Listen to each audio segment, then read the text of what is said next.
on paper than the record would suggest, especially offensively and at the quarterback position.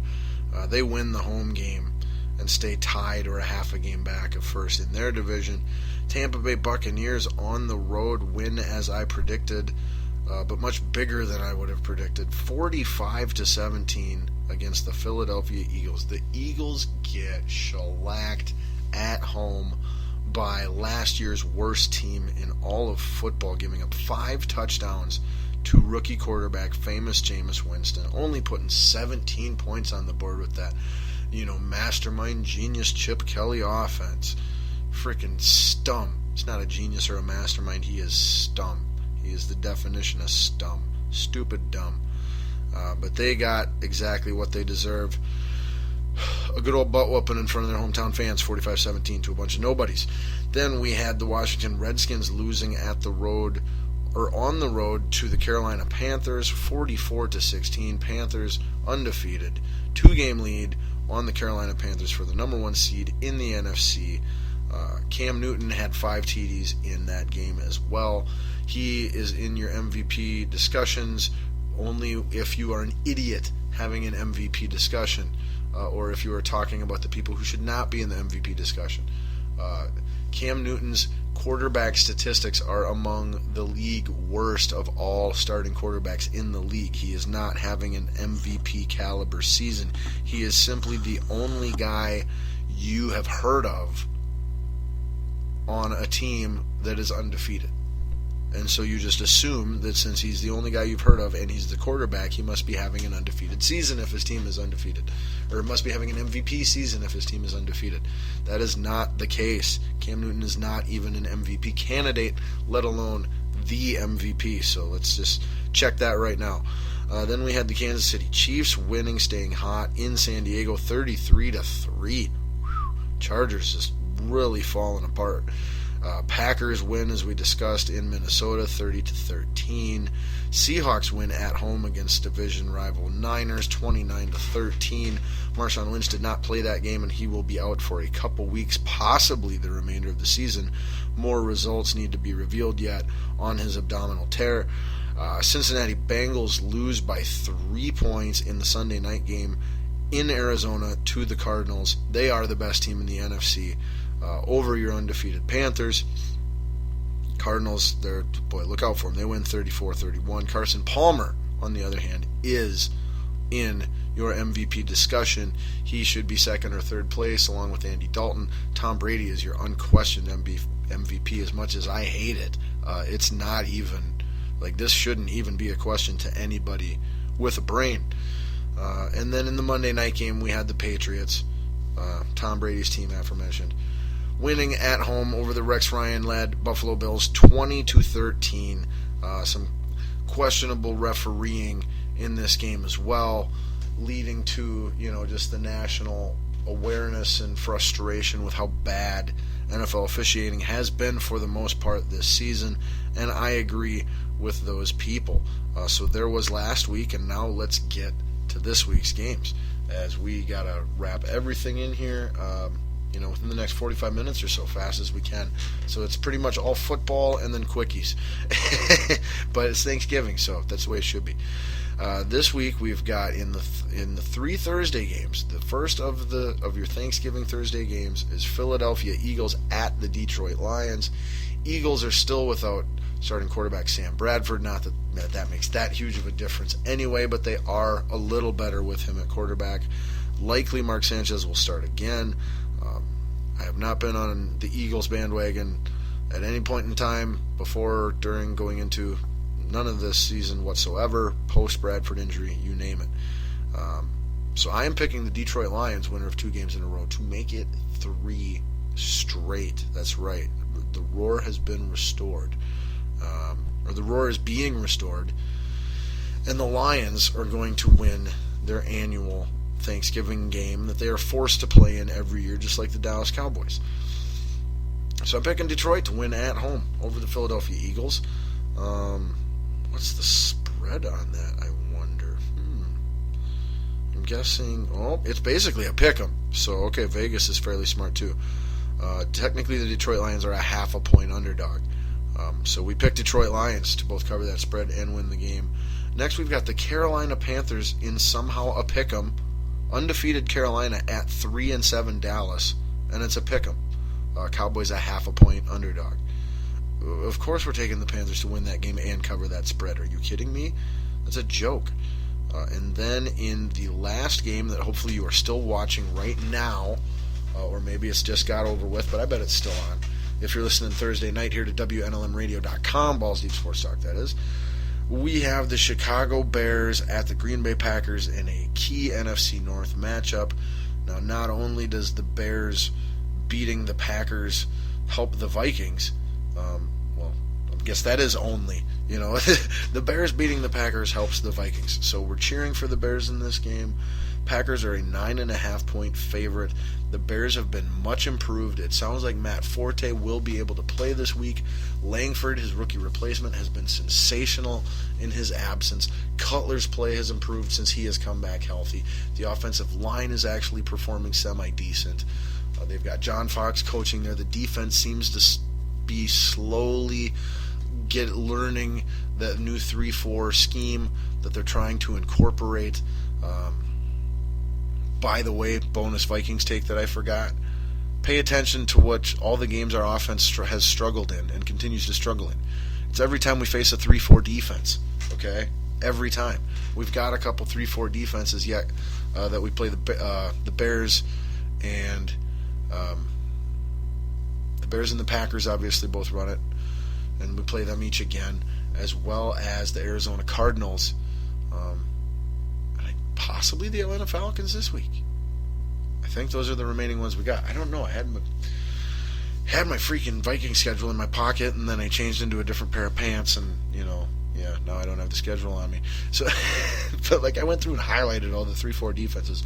So we'll get back to that next week, see if that continues to hold true. But so the Bears will definitely, I believe, cover that 9.5 point spread in your typical hard-fought, back and forth. Could be, going down to the wire, possibly division game. I'm not picking the Bears to win. I don't believe. God, let's see. Am I that freaking crazy? Did I actually pick the Bears to win this week? Yes. No. Okay. Well, we'll check that later. No, I picked the Packers to win at home, but we'll pick the Bears to cover that 9.5 point spread. Packers win the game though. Ugh. All right. Now in the freaking first game of Sunday, we got possibly your Minnesota Vikings on the road facing the reeling Atlanta Falcons. Atlanta Falcons are a 1.5 point favorite. I think the Atlanta Falcons cover that spread and win this game.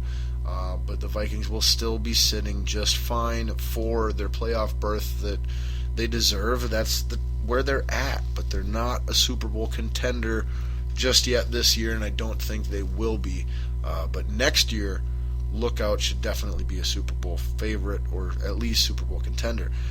Then we've got the Buffalo Bills. I believe T-Mobile quarterback still healthy. On the road at the Kansas City Chiefs, who are resurgent all of a sudden. Chiefs are a 5.5 point favorite at home there. I think that's insane. Buffalo Bills win that game, let alone cover that spread. That's nuts. That's a pretty safe bet that the Bills at least cover that spread.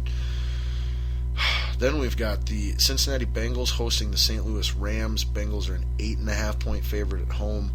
Rams, they're really inconsistent. You never know what team's going to show up. They got new second-week starting quarterback Case Keenum following the benching of previously starting quarterback Nick Foles. You definitely pick the Bengals to win this game at home. However, that 8.5 point spread might be a little big. Wouldn't surprise me if St. Louis covers it. But let's go with the Bengals to bounce back strong at home with a statement victory of over 8.5 points. So Bengals to win and cover the 8.5 point spread. Raiders at Tennessee Titans. Titans are a 1.5 point underdog. Raiders big in that one, winning and covering the spread. Tampa Bay Bucks on the road at the Indianapolis Colts. Colts, I believe, still starting Matt Hasselbeck at quarterback. Possible Andrew Luck comes back from his injury this week. Either way, the Colts seem to be incapable of beating anyone outside of their own division this year, and the Buccaneers are clicking on all cylinders as of late. I am going with the Buccaneers. Colts are a 3.5-point favorite, like I said. Buccaneers win, cover spread, all of it. Possible blowout. Then we've got Miami Dolphins at New York Jets. This should be a fairly good close game.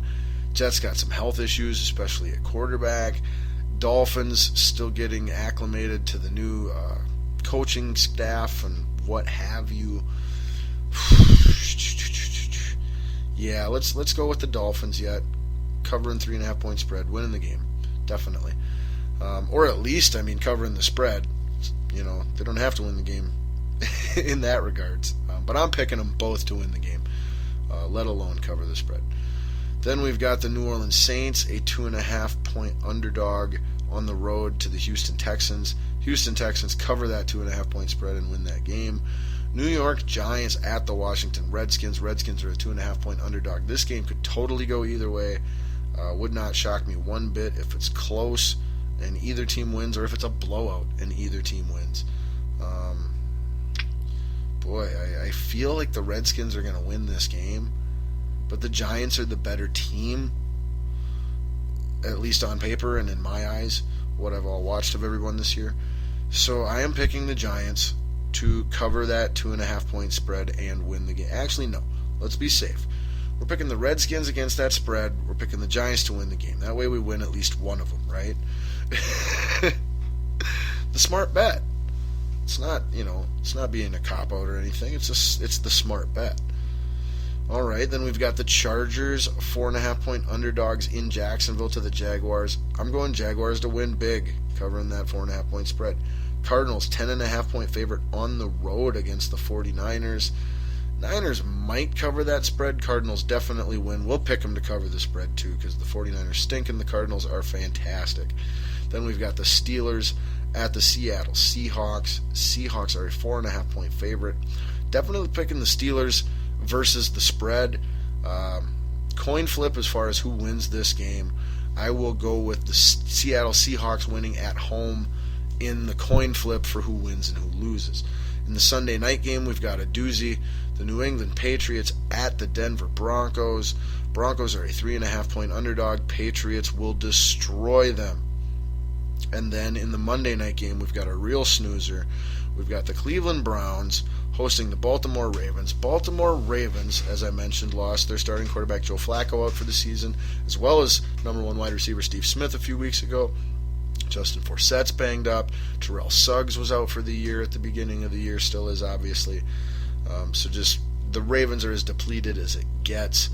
Browns at home are reeling, however. Johnny Manziel has been demoted to third-string quarterback now. Just last week it was announced that he would be the starter for the remainder of the season.